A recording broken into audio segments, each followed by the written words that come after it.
The brethren have a certain space within Christendom where we see ourselves. So these would be just core brethren beliefs. So a real focus on peace and what that means. A real focus on community, looking at the church as a body, less as individualistic. Thinking about the gifts of the Spirit to be used not for our own personal benefit in terms of sanctification or blessing, but using the gifts of the Spirit to serve the body of Christ, and then relating with one another. And so when we come into a space like Rwanda and engage Rwanda, but it was Christians in those areas that had a real hunger to see Christianity differently, to understand it differently, and to say, how is it that Christians could be killing Christians in this context? There must be something else. So that opened the door for the Church of the Brethren.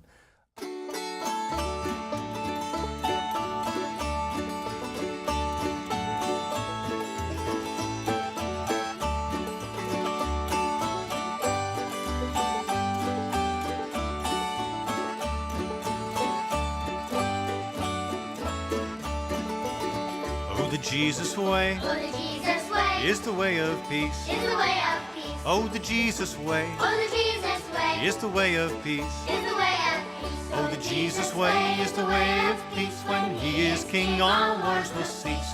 May His peace begin with me. The Church of the Brethren ministries of global mission and service seek to integrate faith and service as they challenge and equip brethren to respond to human need and grow the Church of Jesus Christ throughout the world. The Church of the Brethren is working with groups in Brazil, Haiti, India, Nigeria, South Sudan, as well as Spain and North Korea, and at least 6 other countries. Activities conducted in global missions are done in the context of responding to human need throughout the world, while witnessing to God's love.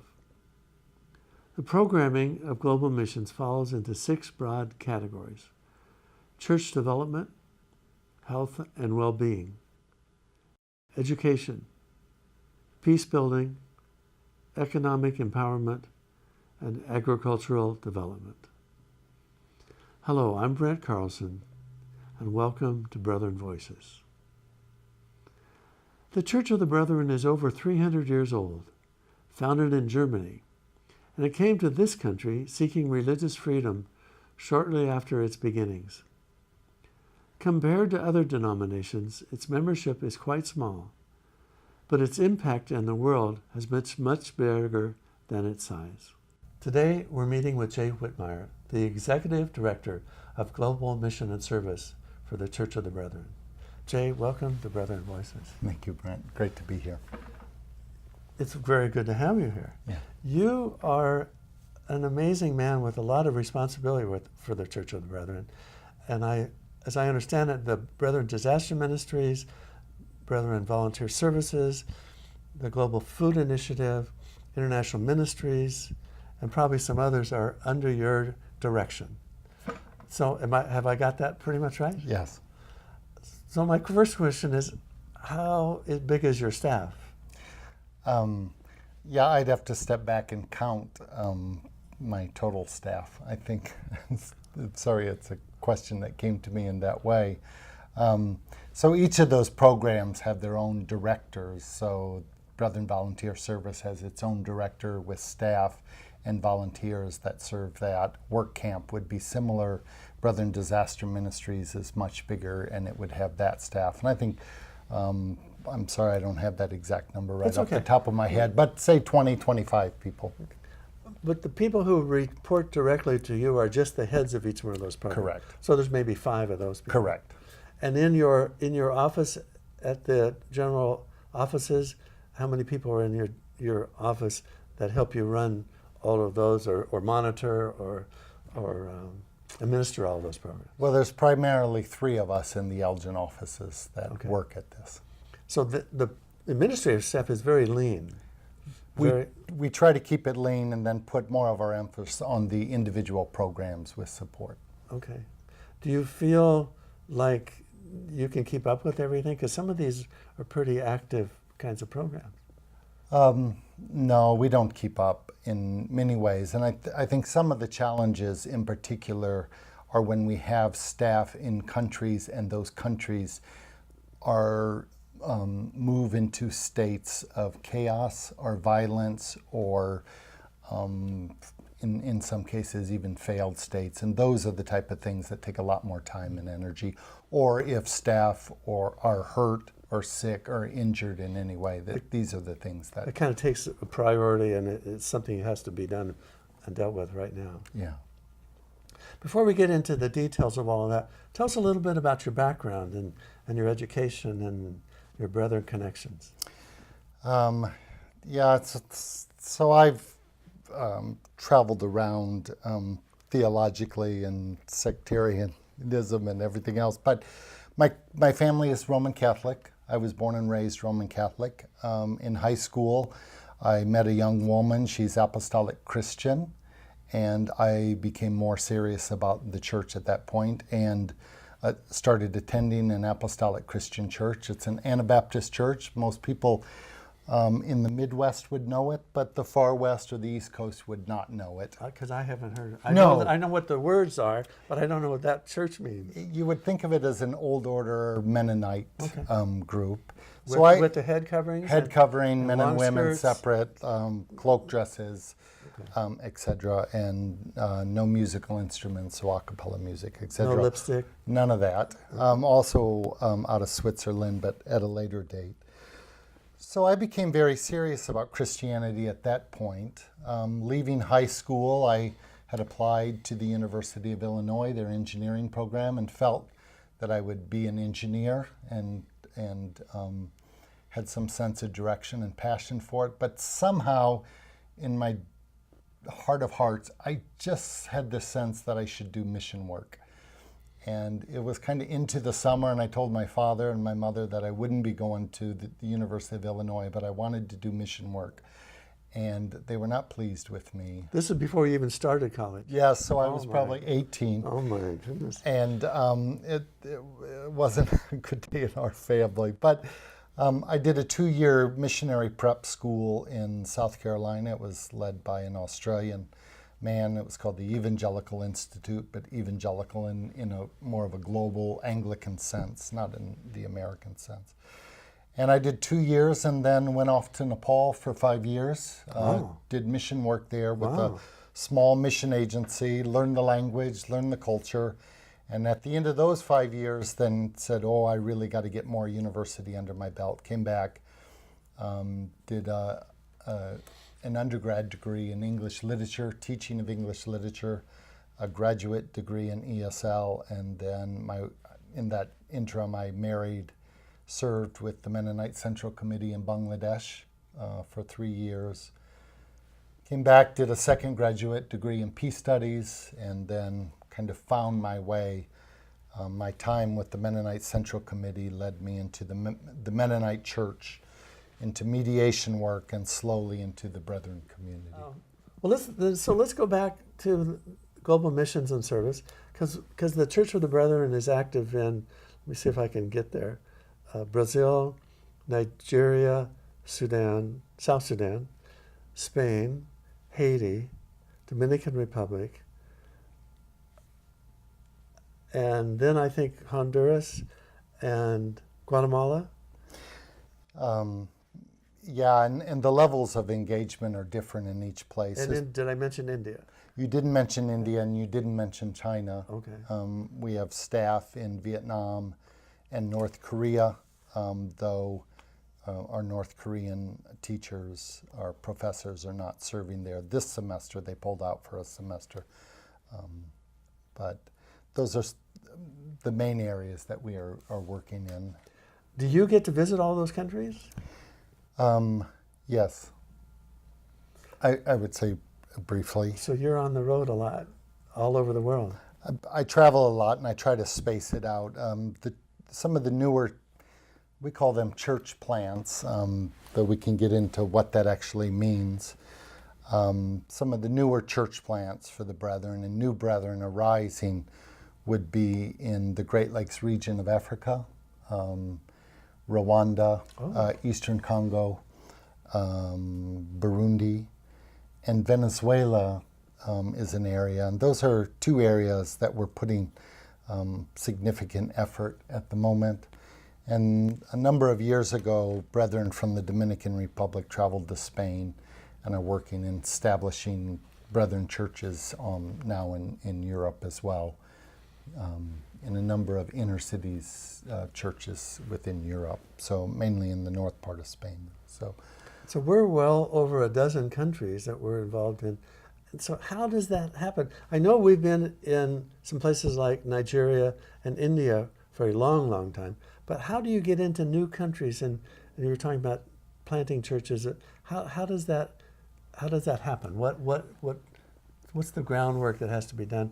Because I don't think we say, okay, we're going to go to Vietnam without a reason. Something happens, and then something starts to develop.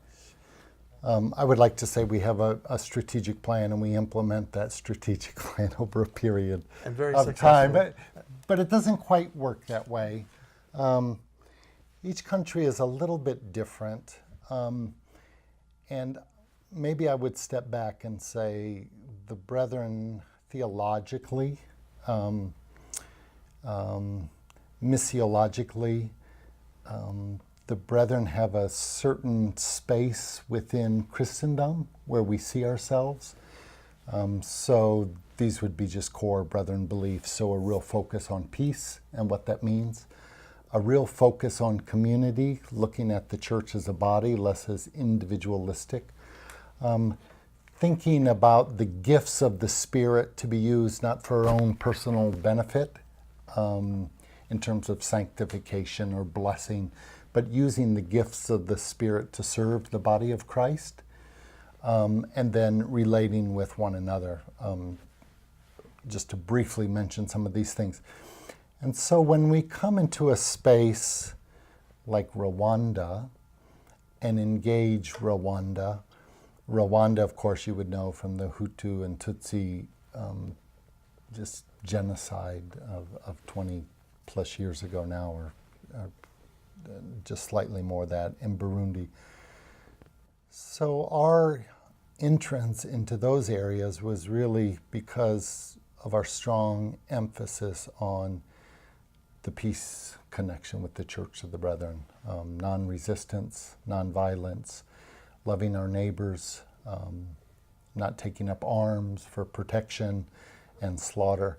And it was really through that piece that opened up the doors for us to work, and how we made those connections is kind of a longer story. But it was Christians in those areas that had a real hunger to see Christianity differently, to understand it differently, and to say, how is it that Christians could be killing Christians in this context?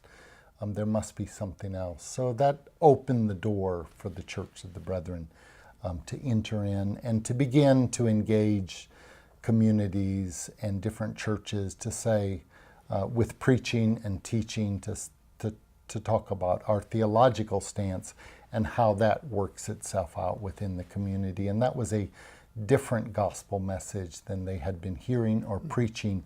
And they said, well, this really feels like who we want to be and how we want to do church and be church in a very different way.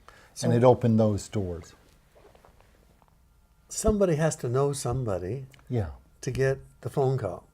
So are we sitting on some boards? Are we connected with interfaith groups around the world? How does somebody say, maybe the Church of the Brethren could offer something here? Well, all of those things. I mean, certainly the internet, certainly mass communications, but it's really an age of travel, an age of social media, people getting to know each other. And our work in Venezuela is significantly different, but it gives a little insight on how these connections take place. Brethren from the Dominican Republic had gone to Venezuela and were preaching, and their message really resonated. And a number of churches got together and said, come, teach us some more. And the Dominicans said, if the American church would support us in this and send people, so we did that. But the Church of the Brethren also has Venezuelan pastors in it, at least one in particular. So it's those connections that, immigrants and immigration and other ways people stay connected and move forward. So there is despite the fact that we don't know about it, there is a global community of Christianity that's working or making attempts to work across denominational lines and international lines. Do you get to talk to representatives from other churches? You mentioned the Mennonites. Are you on committees or something that talk about these kind of things globally? Yeah, absolutely. So the Church of the Brethren has worked ecumenically for a very long time. And I, as head of mission, represent the Church of the Brethren in a number of contexts.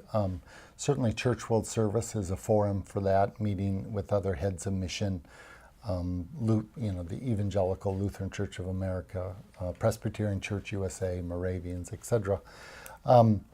And Christian Churches Together is another forum whereby the Church of the Brethren is represented and we can dialogue with others on these topics. The World Council of Churches is another place that we don't sit on that. I don't sit on that directly. But somebody does from the Church of the Brethren. Yeah.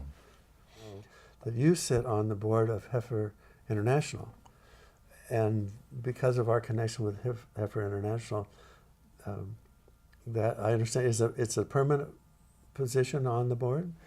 The Church of the Brethren is recognized as the founding denomination for Heifer International. So Heifer Project came out of the general offices or the General Brotherhood board out of Elgin, and Dan West, and the story of Dan West, and shipping cows to heifers to Puerto Rico and then into Europe and beyond. The Church of the Brethren has a permanent seat on the board. I've been sitting on the board, I think, for 7 years now, just under 7 years, and chair the membership committee and sit on the executive committee for Heifer International. It's really a real privilege to sit on that board and to be part of their work.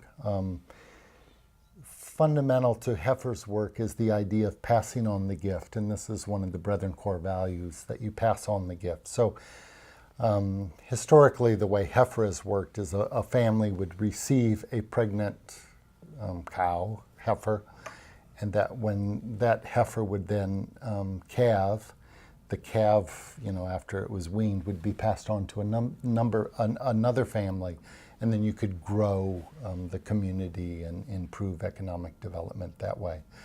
That continues to take place in various forms, and Heifer has a strong reputation in the livestock agricultural development sector.